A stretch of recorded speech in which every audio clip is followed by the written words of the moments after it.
Halo Sobat Lifestyle One, kembali lagi di sesi Tanya Dokter bersama saya Dr. Gigi Adria Permana Putra, spesialis bedah mulut dari Omni Hospital Pekayun. Kali ini kita akan membahas tentang kesehatan gigi dan mulut.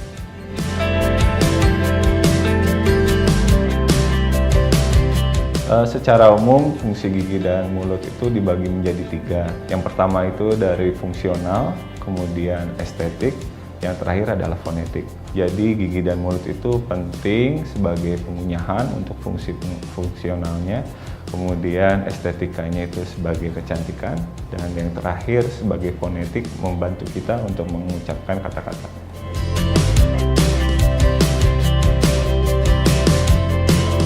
Permasalahan gigi yang paling sering terjadi itu mungkin gigi berlubang ya. Semua dari anak kecil sampai remaja dan dewasa mengalami permasalahan itu. Kemudian yang lain juga seringkali adalah gigi terpendam.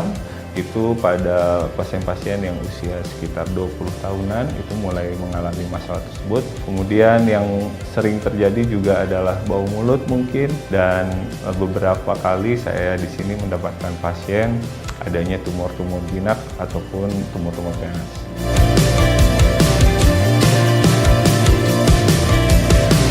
Gigi berlubang itu banyak faktor penyebabnya. Yang pertama itu harus ada bakteri di dalam mulut, dan itu pasti di setiap orang ada bakteri. Kemudian adanya sisa-sisa makanan, dan yang terakhir adalah waktu yang menyebabkan sisa makanan tersebut membuat lubang pada gigi. Jadi ketiga faktor tersebut berperan penting dalam menyebabkan terjadinya gigi berlubang.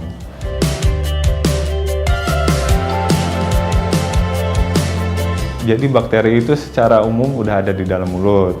Dia berfungsi sebagai flora normal. Namun pada saat kita tidak sikat gigi, kemudian banyak sisa-sisa makanan di dalam mulut, dia akan menyebabkan si bakteri-bakteri tersebut beraktivitas lebih tinggi, sehingga menyebabkan asam dan menyebabkan lubang pada mulut.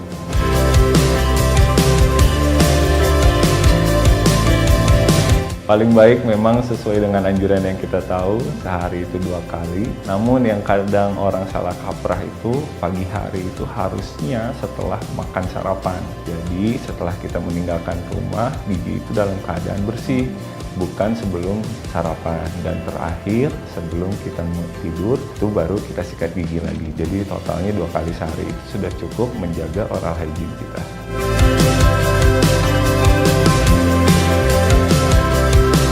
Nah, gigi terpendam ini sebenarnya boleh dibilang adalah penyakit manusia modern ya. Jadi gigi terpendam ini diteliti merupakan suatu masalah yang baru timbul di dekade-dekade terakhir. Orang-orang yang zaman mungkin sekitar 50 tahun ke belakang jarang mempunyai masalah gigi terpendam. Namun semakin kita modern, makanan semakin lunak, perkembangan rahang kita semakin terbatas, sedangkan gigi kita tetap jumlahnya ada 8 di setiap regio. Nah, saat itulah gigi tersebut tidak mempunyai ruangan untuk tumbuh, sehingga terjadi gigi yang terpendam.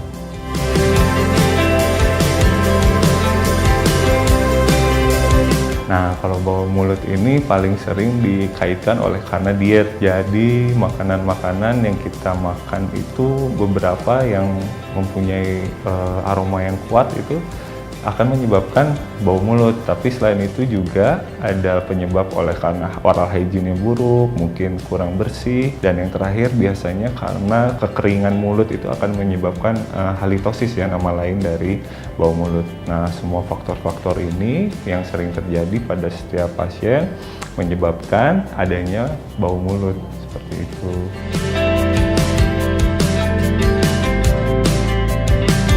Tumor juga merupakan suatu yang multifaktorial ya. Jadi bisa disebabkan oleh dari gigi berlubang, tapi seringkali akibat gigi berlubang dia menjadi infeksi, kemudian infeksinya kronis, dia akan men-trigger atau memicu terjadinya pertumbuhan suatu tumor. Tapi selain itu juga dengan suatu trauma atau gesekan akibat gigi yang berlubang menjadi tajam, gesekan yang kronis, terus berulang tidak dirawat, itu juga dapat menyebabkan adanya tumor. Jadi dia juga termasuk multifaktorial, dan makanan juga berpengaruh ya untuk tumor.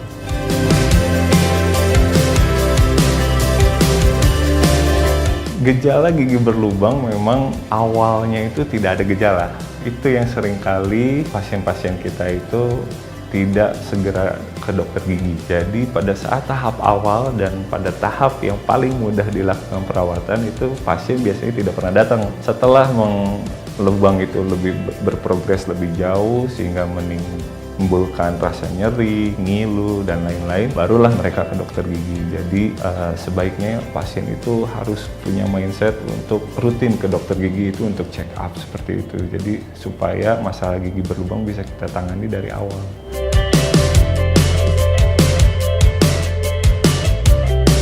Nah, kalau tumor beda lagi. Biasanya ada beberapa tumor yang sudah terasa. Biasanya paling mudah itu adalah benjolan. Benjolan itu bisa timbul di bibir, bisa timbul di lidah, ataupun gusi.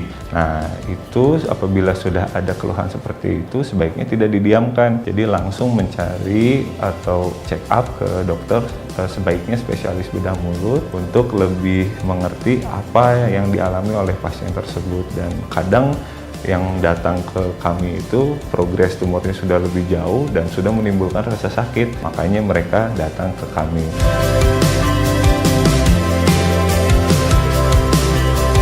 Nah, penyakit mulut, sariawan kayak gitu merupakan suatu hal yang paling common ya, paling sering orang menderita lah gitu. Tapi memang kalau sariawan itu sebenarnya adalah salah satu siklus hormonal juga. Jadi kadang-kadang dia akan sembuh dengan sendirinya tanpa perawatan gitu. Yang lebih kita harus khawatirkan adalah biasanya jamur atau invasi bakteri yang lain, itu yang lebih harus kita perhatikan. Jadi memang check up itu harus selalu dilakukan ke dokter gigi, baik ada keluhan maupun tidak ada keluhan, seperti itu.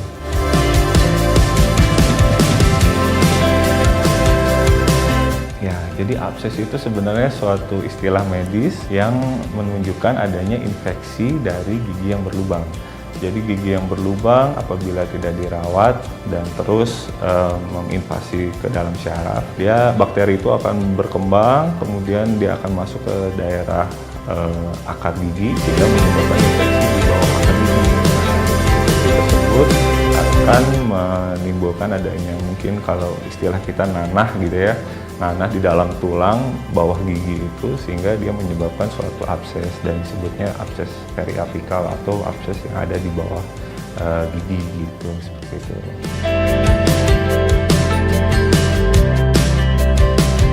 Paling mudah itu adalah kita harus menjaga oral hygiene, kita harus menjaga kebersihan mulut kita.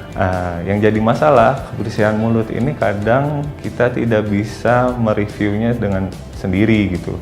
Jadi kita butuh bantuan dokter gigi untuk melihat apakah ada permasalahan dalam gigi atau tidak. Apalagi beberapa kasus-kasus penyakit gigi maupun gigi berlubang di tahap awal itu tidak ada keluhan. Jadi seringkali orang merasa tidak ada keluhan, tidak perlu ke dokter gigi. Padahal konsepnya tidak seperti itu. Kita harus rutin ke dokter gigi. Lebih bagus setiap 3 bulan sekali, tapi setahun 2 kali pun masih bisa cukup untuk mereview kesehatan gigi kita. Jadi untuk menjaga gigi kita supaya tetap baik, kita harus jaga oral hygiene dan rutin cek ke dokter gigi, seperti itu.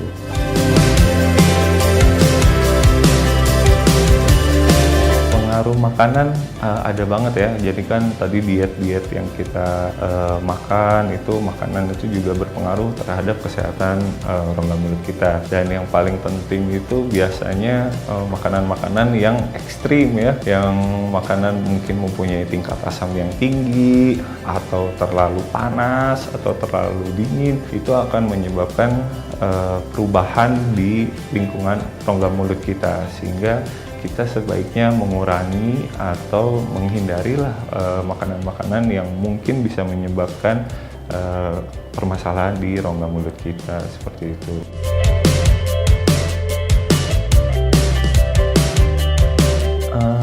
Mungkin hampir sama ya, cuma jadi biasanya gigi itu akan menjadi keropos setelah dia mulai berlubang. Nah, jadi sebaiknya sebelum gigi kita keropos atau mulai patah pada saat makan, itu kita harus mencegah lubangnya dulu yang pertama kali. Jadi setelah lubang itu kita cegah, pasti giginya akan sehat. Kalau giginya mulai berlubang, kemungkinan keroposnya pasti akan lebih besar. Jadi kemungkinan nanti ke depannya harus dicabut atau menimbulkan masalah yang lain itu akan pasti terjadi seperti itu.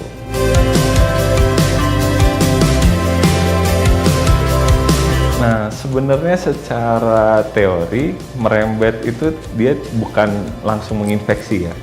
Jadi biasanya terjadi berlubang dengan gigi sebelahnya itu oleh karena gigi yang sudah berlubang menangkap makanan sehingga makanan itu sulit untuk disikat atau dikeluarkan, sehingga gigi sebelahnya yang dalam keadaan sehat malah menjadi rusak juga gitu. Jadi bukan berarti gigi yang berlubang itu akan menyebabkan gigi yang sehat berlubang juga, tapi biasanya akibat mekanis oleh karena ada makanan yang masuk sehingga tidak bisa disikat dan gigi sebelahnya jadi lama-lama berlubang juga, mungkin seperti itu ya.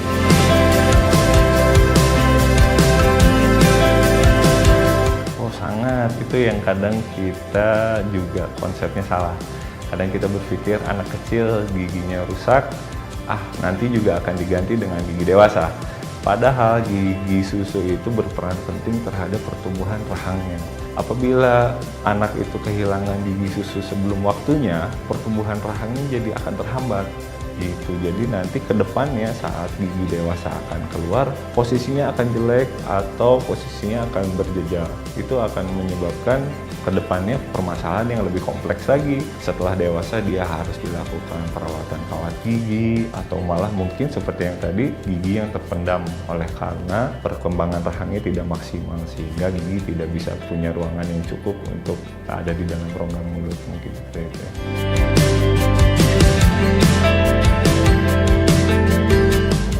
Gigi yang sehat itu kita harus aware ya, kita harus aware terhadap kesehatan gigi kita sendiri.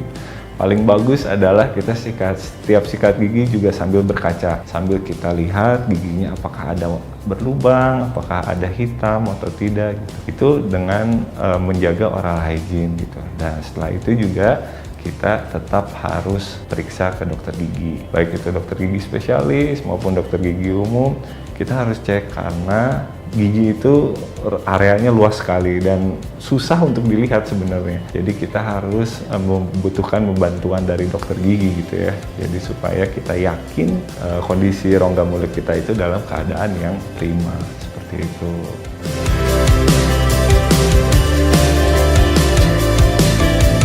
Nah, bau mulut ini kita harus identifikasi dulu permasalahannya dari mana.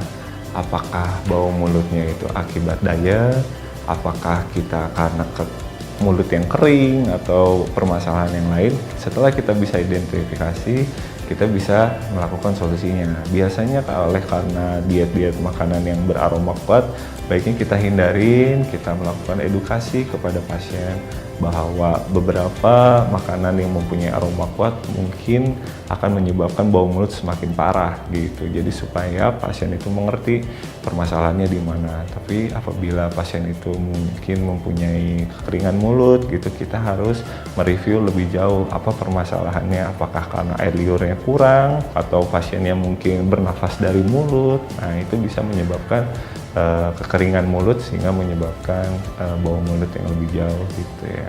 Sekian sesi tanya dokter kali ini. Jika ada pertanyaan lebih lanjut boleh isi di kolom komentar. Saya Dr. Gigi Adria Permanan Putra, spesialis bedah mulut dari Omni Hospital Pekayon. We care with patient.